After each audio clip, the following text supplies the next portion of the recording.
روزنامه‌های ایران روز یکشنبه از آن خبر دادند که وزیر نفت جمهوری اسلامی همراه با گروهی از مشاوران ارشد این وزارتخانه در دادسرای دیوان محاسبات درباره آنچه 1 میلیارد دلار گم شده خوانده می شود توضیحاتی دادند. علیرضا کرمانی: آنچه گم شدن 1 میلیارد دلار از درآمدهای نفتی سال 85 خوانده می شود حالا به داستانی دنباله‌دار بدل شده است. از دیوان محاسبات اصرار و از دولت انکار. بالاخره هم کار به احضار وزیر نفت به دادسرا کشیده است. روز یکشنبه روزنامه‌های ایران خبر از آن دادند که غلام حسین نوذری و شماری از مدیران ارشد مالی وزارت نفت در دادسرای دیوان محاسبات به پرسش‌های بازپرس پرونده پاسخ گفتند. این در حالی است که در سال 1385 کاظم وزیری هامانه وزیر نفت بوده است و نه غلام حسین نوذری.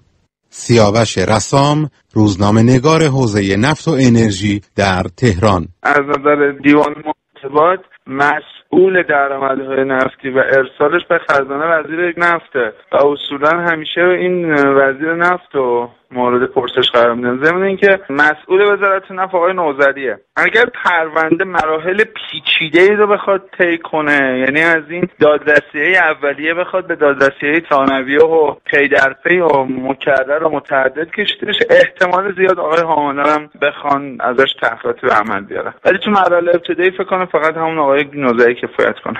همه چیز از آنجا آغاز شد که در میانه‌های بهمن ماه گذشته گزارش تفریغ بودجه سال 85 که در صحن علنی مجلس قرائت میشد نشان از آن داشت که بخشی از سود سهم دولت ناشی از مازاد بهای نفت خام صادراتی و آن هم برابر 1 میلیارد و 58 میلیون دلار به حساب خزانه واریز نشده است. در پایان قرائت گزارش علی لاریجانی رئیس مجلس شورای اسلامی برای تهیه این گزارش از دیوان محاسبات کشور تقدیر کرد و از دیوان محاسبات خواست مسئله را پیگیری کند. سیاوش رسام: اصل داستان اینه که دولت نهم، یعنی دولت آقای احمدی نژاد، هیچ گونه نظارتی رو بر نمیتابه و نظارت مجلس و دیوان محاسبات هم یکی از این مسائله که خب به یک جای حساسی رسیده الان. اما در خصوص بحث دیوان محاسبات به جهت اینکه دولت آقای احمدی نژاد نفتی ترین دولت بعد از انقلاب بوده، نفتی ترین به جهت کسب درآمد و خرج کردن پول، در جد نمیخواد بپذیره که هزینه کردی که داشته اینا زیر سواله. و دنباله داستان اوایل اسفند ماه محمود احمدی نژاد در گفتگویی با شبکه یک سیمای جمهوری اسلامی ایران گزارش دیوان محاسبات را اشتباه خواند. اما دیوان محاسبات بلافاصله خواستار حضور مسئولان این دیوان در برنامه مشابه تلویزیونی شد تا افکار عمومی را در جریان رسیدگی‌ها قرار دهد.